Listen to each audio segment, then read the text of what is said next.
नमस्कार दोस्तों। आज हम आरटेट 2011 के हिंदी के पेपर को हल करेंगे। ये जिन्होंने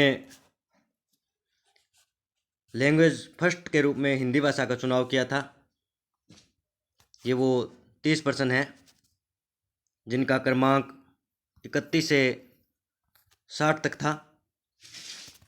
और इसमें मैंने जो आंसर की फॉलो की है वो ऑफिशियल आंसर की जो माध्यमिक शिक्षा बोर्ड ने उस टाइम जारी की थी, तो वो मैंने फॉलो की है। तो शुरू करते हैं। प्रश्न नंबर 31 से, कौन वर्ण घोष नहीं है? तो घोष नहीं है वो आपको बताना है। तो आप देख लीजिए, 20 का आंसर होगा भाई। 20 6 नहीं है, बाकी सभी है। इसके बाद किस शब्द में री स्वर नहीं है? तो री किस में नहीं है भाई?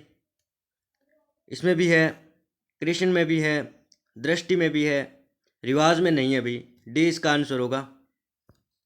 इसके बाद 33 नंबर देखिए, किन ध्वनियों को अनुस्वार कहा जाता है?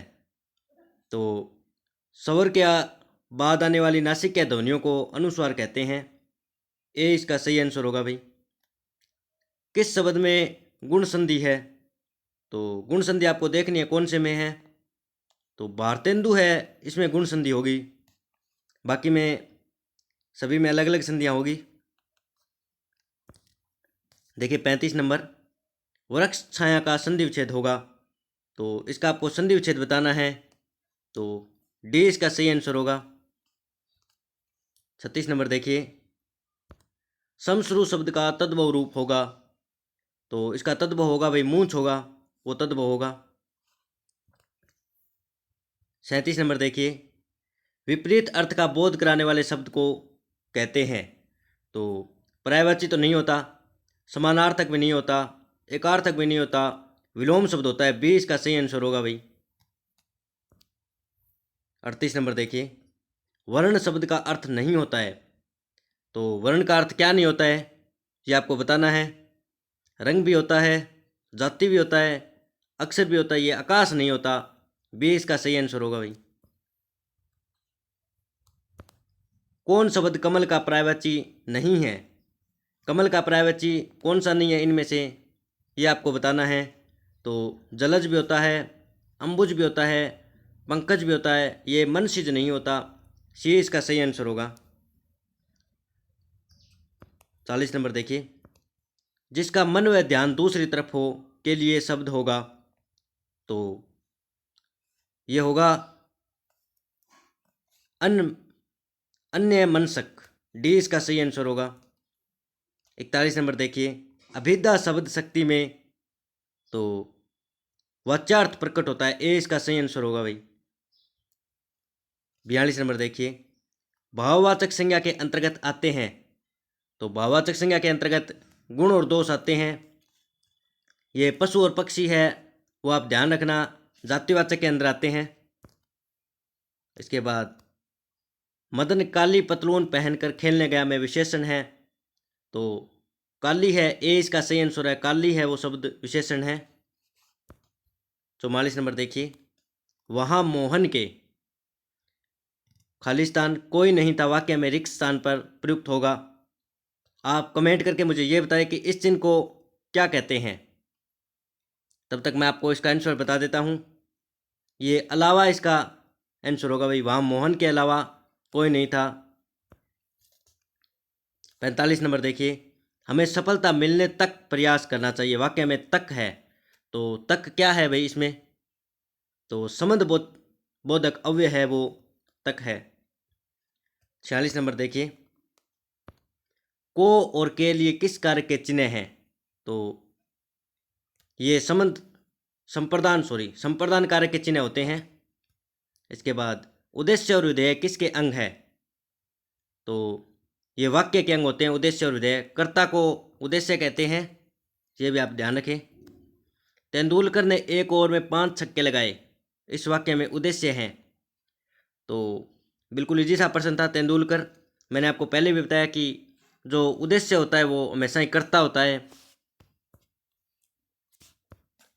इस विराम चिन्ह का नाम आपको बताना है, क्या नाम है भाई इस विराम चिन्ह का? तो ये अर्धविराम है भाई। 50 नंबर देखिए, किसी कठिन शब्द को स्पष्ट करने के लिए किस विराम चिन्ह का प्रयोग होता है? तो ये कोष्टक का उपयोग होता है भाई। इसके बाद अवसर का लाभ उठाने के लिए उपयुक्त है, तो ये होता है ए, बहती गंगा में हाथ धोना। ए इसका सही आंसर होगा। 52 नंबर देखिए, बाधा डालना मुहावरे का अर्थ है, तो ये होता है रोड़ा अटकाना। बी इसका सही आंसर होगा। अपना हाथ जगन्नाथ का अर्थ क्या है भाई? तो ये होता है अपने हाथ से काम करना ही उपयुक्त होता है। सी इसका सही आंसर होगा भाई। 54 नंबर देखिए, मैं तुम सबको खूब समझता हूँ, तुम सब एक जैसे हो के लिए उपयुक्त है, तो एक ही थैली के चट्टे बट्टे। बी इसका सही आंसर होगा। इसके बाद 55 नंबर देखिए, अधिसूचना का प्रकाशन कहाँ होता है? तो राजपत्र गजट में इसका प्रकाशन होता है।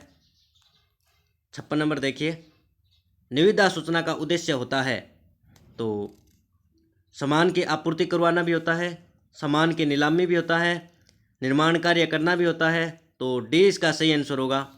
उपयुक्त इनमें से तीनों का। 57 नंबर देखिए,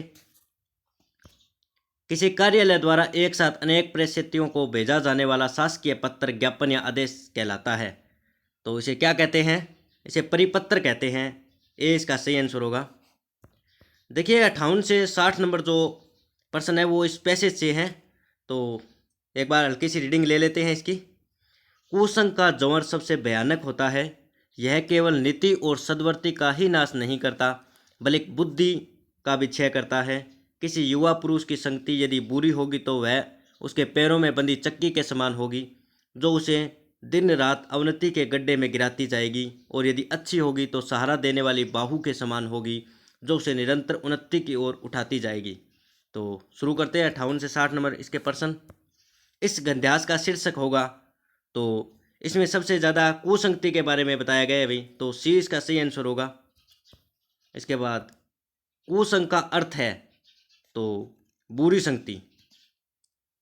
इस गद्यांश का केंद्रीय भाव है, तो केंद्रीय भाव क्या है भाई ये आपको बताना है, तो संगति का महत्व है वो इसमें बताया गया है।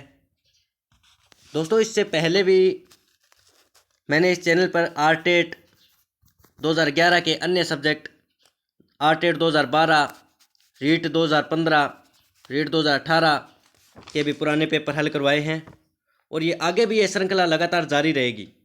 रीट ही नहीं बल्कि दूसरे राज्यों के टेट और सी टेट जैसे भी पेपर इस चैनल पर आपको हल करवाए जाएंगे।